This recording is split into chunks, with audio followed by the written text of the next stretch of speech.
Okay, so today, ladies and gentlemen, I'm going to see James Dunn, who's one of our Knox athletes. He's a racer. He's got a really great story. I think you're going to like him. And, yeah, it's at Oulton Park, which is actually one of my favourite tracks. Should be really good.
Okay, so we're here at Oulton Park. I'm with James Dunn, who's a Knox athlete.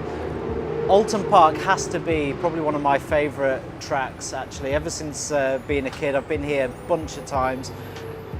Perhaps because it's a most northerly track, or pretty much most northerly track, isn't it? I'd say so on the sort of east coast of the UK. West. Oh yeah, west. West. That's probably why I'm going the wrong way on the circuit. That's right, yeah. that's right.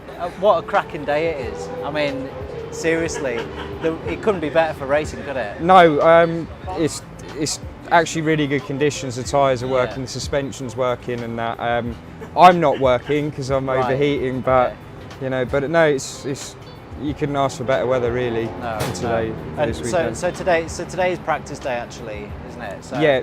You've had 3 sessions today, haven't you? And you've literally just finished the third one. How many times have you rode this before? This is my third time at the circuit. Time? Yeah. Oh, it's in at the deep end then, isn't it? So yeah, the first time I ever rode it was last year with the British Superbikes when I was doing the Ducati tri-options then.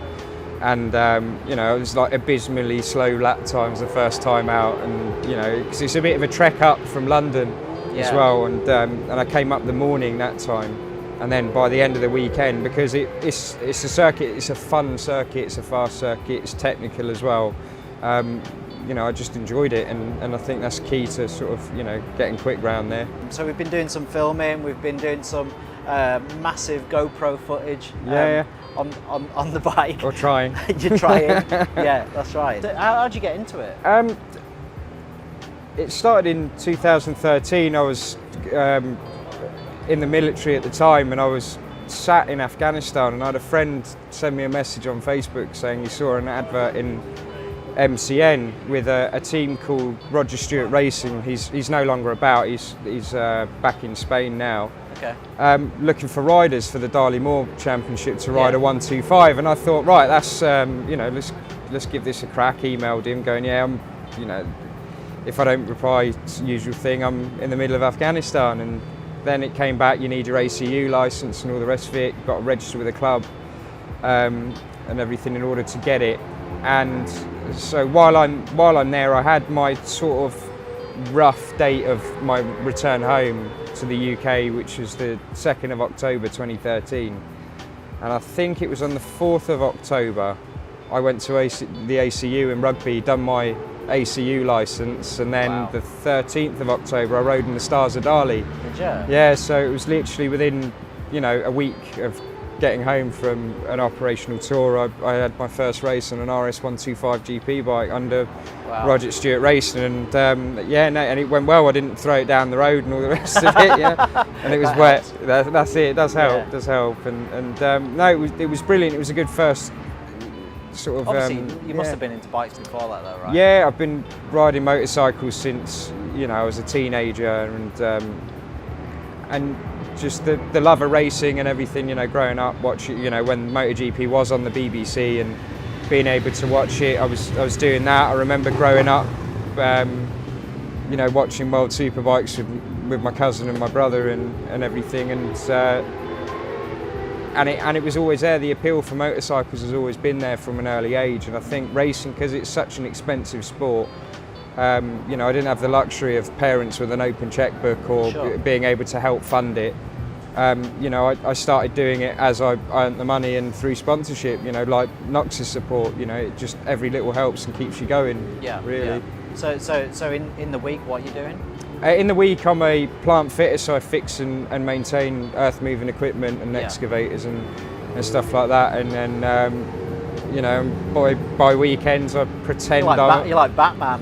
yeah, that's it. But yeah. I think he looks better in leather than I do, though. Right. But And actually, for me, that kind of speaks more of a story that personally I gel to, because actually, you know, you ain't getting chauffeured in and everything. No, you're here hustling and Yeah. you're mechanicking your own Yeah, bike, yeah. fixing your own quick shifter. yeah, because I and didn't all that bolt kind it of up again. stuff. Yeah, but I think that's I didn't great. lose it this time, though. I didn't lose Yeah. it this time. I did at Donington, but not here. So Yeah. that's it. No, I mean, it's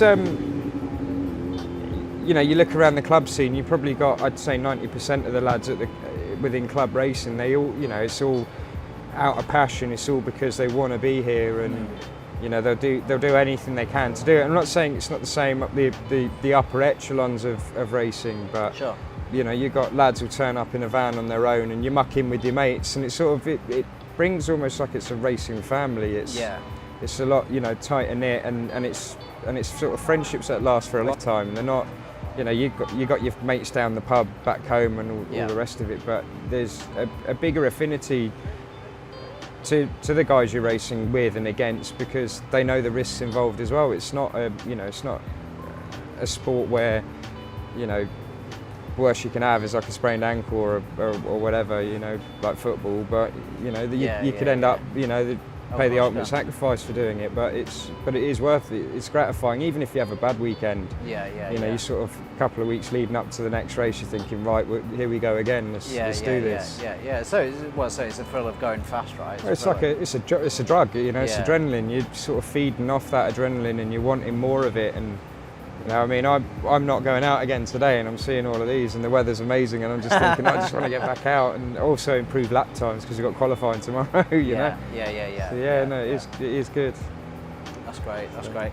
And obviously, James is a Nox athlete, so he's sponsored by the company, and you know, as part of that, he wears the kit. But actually, I think you were wearing Nox kit before you were sponsored. Is that right? Or It was an introduction through a former Nox athlete, Sparky Stunts. Oh yeah.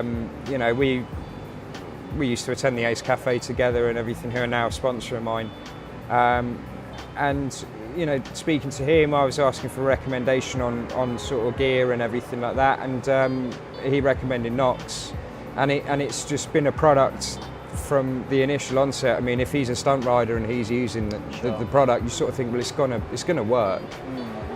So I started using it, and then I had first-hand experience that it does. I mean, I had a road accident where I was T-boned by a Land Rover Discovery. Wow. And right. and then went sliding. What were you riding? I was on a CB1000. Oh yeah. Yeah. Oh, right, So okay. you know, and I was legitimately doing the speed limit as well. Oh yeah. Yeah, right, they pulled okay. out of a junction and straight into the side of me. Sent me off, and I went into a curb. I was wearing Handroid gloves and a Nox track vest, actually, the Mark 1 track vest. And it, you know, I genuinely think if it wasn't for that, my injuries would have been a lot more. You know, they would have been worse than they were. Okay. And you know, so there it's always been, you know, I'll carry on wearing the kit that works. You know, so you know, if it's tried and tested, and That's right. and it works, and then the relationship's grown from there, I think. That's great. That's great. So in terms of the products that you're wearing right now from Nox, that would include the track vest. Track vest, Yeah. the Nox base layers. Oh yeah. And on circuit I wear the Handroids. Yeah. So- Well, actually, we got some good GoPro of that as well. So Yeah, I'll try yeah. and clip that in as well. You know, That's so it. that. I suppose at this point, James, thanks so much for your time. Thanks for inviting me here. Because, Yeah, no. You know, I've really enjoyed the day. It's super helped. The weather has been amazing. Yeah, we have been lucky. And you know, it's been nice to catch up with you, and hopefully you guys can kind of get inspired by you know, James's story, what he's done and how he's kind of got into racing. Maybe consider it for yourself. Obviously it's not for everybody, but you can't but appreciate the guys that turn up here of a weekend.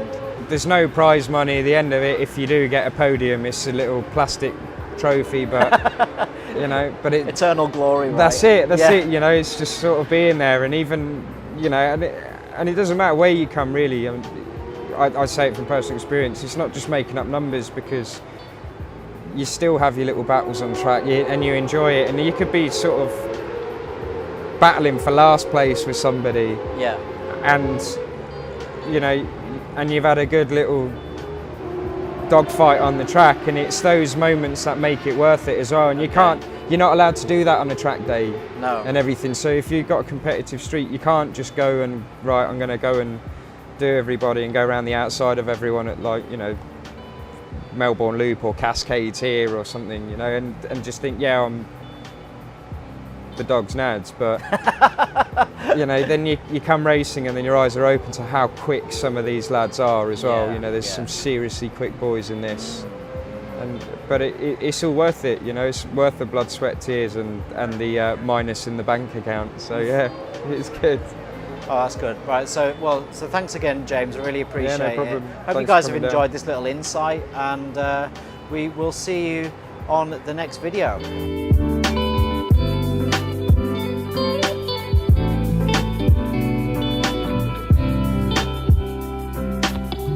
Okay, so back on the road again after a great day at Oulton Park. It's been really good to get to know James Dunn, you know, more than what I have. I've never spent like a full day with him like that before. And I have to say, you know, what I thought of him has been confirmed today. Really genuine, top fella actually. What you see is what you get, and that's what I really like about James. I've met quite a lot of racers over the years, and unfortunately, in some cases, you know, their egos can be the size of a bloody mansion, or the motorhome that they rock up in, and I don't think, genuinely, I don't think that does them any favours, and I don't think it does the sport any favours either. And James isn't like that, and I think that's one of the reasons why I really personally like him, and why I think that we can get behind him as a brand. Because he is properly down to earth. You know, you could go up to James Dunn on a weekend if you're a spectator, just go and have a chat with him. He is a top guy.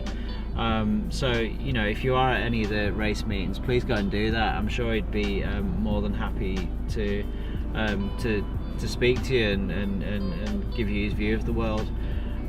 So look, hope you've enjoyed that little outing. Hope you've enjoyed that little vlog that I've put together. I know I certainly have, and I'd quite like to do more content like this going forward. So if that is something that you're interested in and you like it, please leave a comment in the description. Then I'll know what the hell's going on. If you're not subscribed, please subscribe to the channel. Thanks for watching, thanks for your continued support, and we will see you on the next one.